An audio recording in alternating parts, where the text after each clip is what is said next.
So the letter H is the 8th letter, and it is also a representation, as I said, of two inverted pyramids. A pyramid is actually pi, radius, middle, which is the midpoint of a circle, and you're talking about quantum superposition, which is the inverted pyramid or the womb space, and the radius is the circle or circumference around the bottom of a pyramid, right?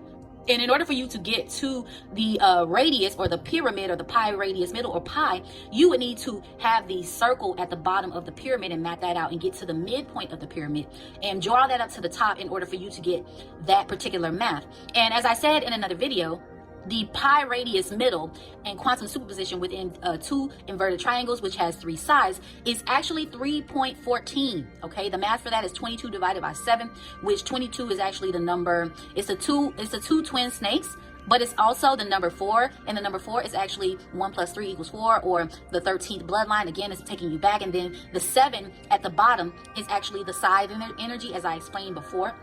And 22 divided by 7 is 3.14 or pi. 3.14 pi, radius, middle, gives you an unlimited number of possibilities based on an irrational number. Okay, so at quantum superposition is where all life happens. This is the womb space, and then the midpoint of the pyramid at the bottom of the circumference of the pyramid is the phallus energy, or the 1, and you're talking about ones and zeros. Okay, you're talking about ones and zeros, which is binary code, which is the basis and structure for all existence. Okay, and then you're talking about the number 33 also, because each of these pyramids have 3 sides, so there's 3 and 3 here, and 33, we all know what that number means. Okay, and we're talking about butterflies and the butterfly effect and how everything that they do is kind of triggering all of these massive events, or you're talking about these secret groups. Okay, and basically the butterfly is also meaning that they are 2 wings of the same butterfly, basically. So this line of communication is basically showing them as 2 souls being a butterfly in one, and basically them being able to communicate. They are yin and yang. They are the storm. They are 6 and 9 together, and basically there's no way to separate them because they're 2 and 1. Okay, so if you look at that math of 33, 3 plus 3 equals 6, and 6 plus 9 equals 15, which also equals 6. 7 plus 8 equals 15, which also equals 6. So this is your 666, and 666 is the atomic number for carbon. Carbon is soot or melanin, and it's 6 protons, 6 neutrons, 6 electrons, basically.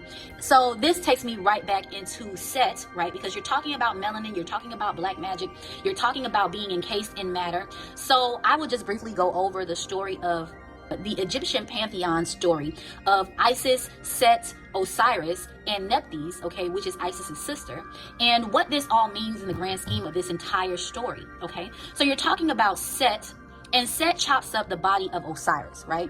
And as I explained before in other videos, Osiris is a representation of the operating system of the iris, the OS of the iris, which means the third eye. Okay, so you're talking about the fact that when we came into this realm, these 2 individuals created this realm. They mapped out the star system. They mapped out, everything with the two magnets, and it caused all matter to take the path of least resistance using magnetic resonance, right? So that means that the melanin was mapped out in terms of the skin suit that was placed on these 2 light beings, right? So they fell into matter, and a part of falling into matter, they had a pine-shaped kaleidoscope third eye, which is implanted or embedded within the brain.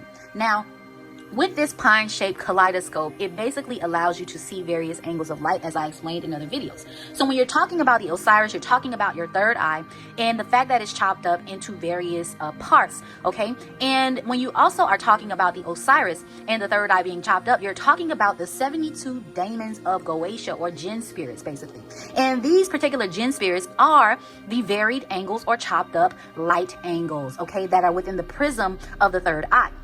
So the jinn, or the 72 daemons of Goetia, or demons of Goetia, are talking about the chopped up, Set chopping up his brother's body, melanin being the chopping of that body, meaning that when we fell into matter, or we fell into melanin and we developed a third eye, that is what chopped up the Osiris, or the operating system of the iris, and it allowed for you to be able to take these varied light angles and create jinn, okay, or at least be able to see those different light angles, because when we all fell into matter, including insects, including animals, everyone has their own light code, okay, and this chopped up our body into various different angles. So when you're talking about the 72 daemons of Goetia, you're talking about these particular light angles. So Set chopping up the Osiris is what that folklore is about.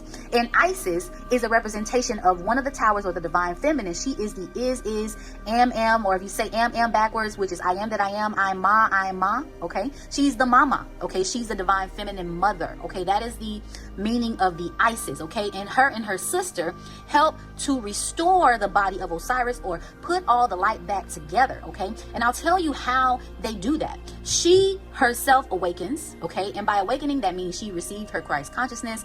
And when you have Christ consciousness within your third eye, that means that you have Christ oil activation. And once you have Christ oil activation, basically you get this golden colostrum or elixir that pours into your third eye, which activates all the light, okay? So there's no chopped up daemons of Goetia within her third eye. That means that she has access to all of those jinn or spirits, basically, who have all these different light angles. They can bestow different powers, different information. They can teach you astronomy. They can teach you all these different things. That means that her full spectrum of her light is activated, okay? And that means that she has all of those powers within her third eye in one. That means that she can decipher this information regardless of, she doesn't need to do any religious rites. She doesn't need to perform any of the religious rites within this particular Greater and Lesser Keys of Solomon book or any type of grimoire book in order for her to be able to have these powers. That means that she is fully awakened and fully tapped in, okay? Once she awakens to her true self, she is able to do all of this within her own power because she has her third eye fully awakened. And that is what it means by Isis restoring the full body of Osiris's chopped up body, okay?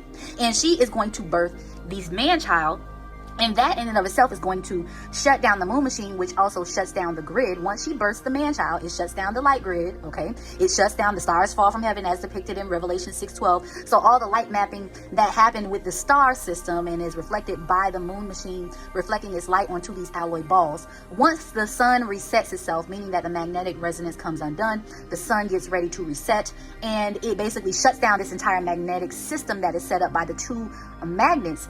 Basically, that light grid is going to be gone, okay? So by her awakening to herself and awakening to her full power, she shuts down the moon machine, which in essence restores the light, okay? It restores everybody's light, actually. It removes all of the skin suits and it takes us out of the Set energy, which is the chopped up body parts of Osiris or the operating system of the iris, and it restores all light, okay? So this is the importance of the two witnesses. This is how you do a pigpen cipher, and I hope you enjoyed this message. Please like, share, and subscribe, and put a comment down in the comments just to let me know what you think of this content overall. Until next time, peace, love, and light.